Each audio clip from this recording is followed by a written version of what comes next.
मोदी का खेल उल्टा पड़ा, बीजेपी में बड़ी बगावत, सरकार संकट में आ जाएगी। अब आप सोचिए, बड़ी सोचने की चीज है कि 6 सांसद जो उद्धव ठाकरे के तोड़े जा रहे थे, 6 सांसदों के चक्कर में 33 सांसद तो नाराज हो गए एनडीए गठबंधन के, साथ में हैं लेकिन नाराज तो हो गए, और नाराज हो गए तो कभी भी चले भी जाएंगे, जा भी सकते हैं, कौन रोक सकता है जाने वालों को। कह रहे हैं ना कि भाई आने वाले को कौन रोक सकता है, आने वाले को अपना दुकान संभाल के रखो, मत आने दो, कह रहे थे ना भाजपा। तो 33 जाएंगे तो वह भी जा सकते हैं, किसी के गुलाम है क्या, हुआ नहीं है ना। जब उधर से आ सकते हैं तो इधर से भी तो जा सकते हैं, दोनों संभावनाएं होती है। अब ऐसे में 6 के चक्कर में 33 वाला सवाल खड़ा हुआ। तो जैसे ही उद्धव ठाकरे के सांसद नहीं आए तो एकनाथ शिंदे को आकर के यह कहना पड़ा सामने कि ऑपरेशन टाइगर नाम दिया गया था इसका, इन सांसदों को तोड़ने के लिए। ऑपरेशन टाइगर को अभी स्थगित करते हैं, लेकिन क्यों कहा? क्योंकि राज ठाकरे, उद्धव ठाकरे के भाई राज ठाकरे आकर के उद्धव ठाकरे के सामने खड़े हो गए और चुनौती दे बैठे एकनाथ शिंदे और मोदी साहब दोनों को कि अब दम है तो तोड़ के दिखाओ, हिसाब सबका होगा। इसी तेवर की कमी थी, या उद्धव ठाकरे से हो नहीं पा रहा था। अब ऐसे में 6 सांसदों में 2 सांसदों ने खेल पलट दिया। 2 सांसद उद्धव ठाकरे के पास पहुंच गए और उन्होंने कहा कि हमने उस पर हस्ताक्षर नहीं किए हैं और हम जाने के लिए हाँ भी नहीं किए थे। अब ऐसे में कार्रवाई होगी कि उस पर वह सिग्नेचर किसने किया, इसकी भी जांच होगी, तो सहजता भी जाएगी। ऐसे में दुविधा में दोनों गए, रहमान मिलियन राम, फंस गया मामला। अब जब मामला फंस गया तो भारतीय जनता पार्टी का पूरा बना बनाया खेल जो था वह बिगड़ गया, और अब आरएसएस को लेकर के जो समस्याएं आ गई हैं वह मोदी की वजह से आ गई हैं। न मोदी लाल किले से आरएसएस को एनजीओ बताते और न आज यह नौबत आती। अब मोदी ने जब लाल किले से यह कहा कि आरएसएस विश्व का सबसे बड़ा एनजीओ है, तो पैसे वाला भी है। तो कर्नाटक सरकार ने जो नोटिस दिया कि भाई आपके इतने दफ्तर हैं, इतनी शाखाएं हैं, और आप रैली यात्रा निकालते हो, हमसे आप सिक्योरिटी मांगते हो, हम देते हैं, आप करते क्या हो?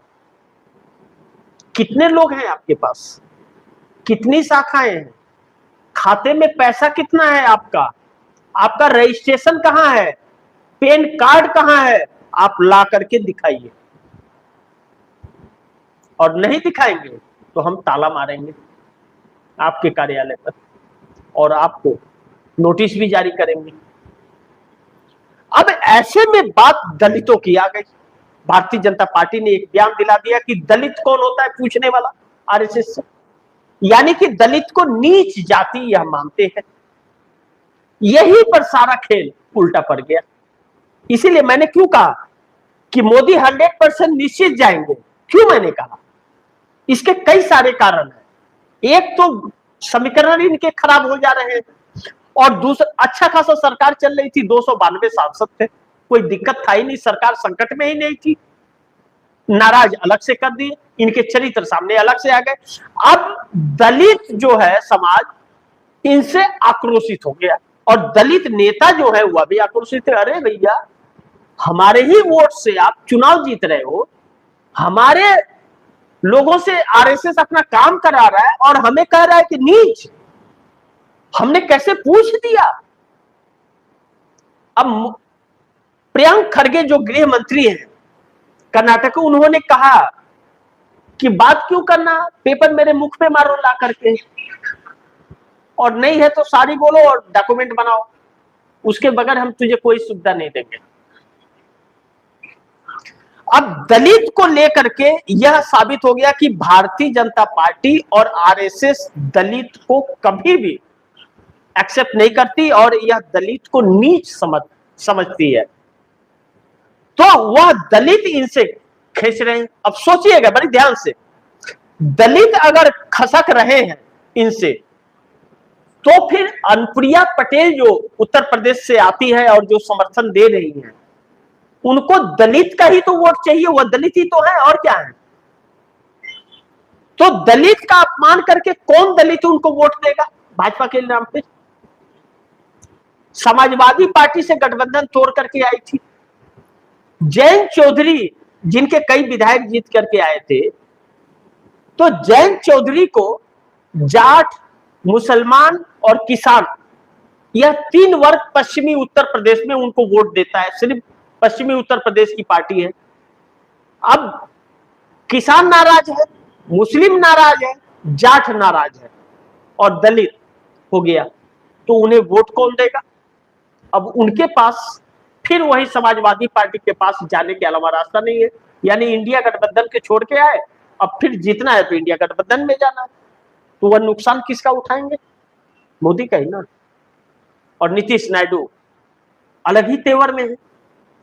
तो ऐसे में मोदी का खेल उल्टा पड़ा, बगावत अलग से शुरू हो गई और अब आरएसएस भी इन्हें ही गुनाहगार मानता है कि इन्होंने न छेड़ा होता और न गड़े हुए मुर्दे उखड़े होते।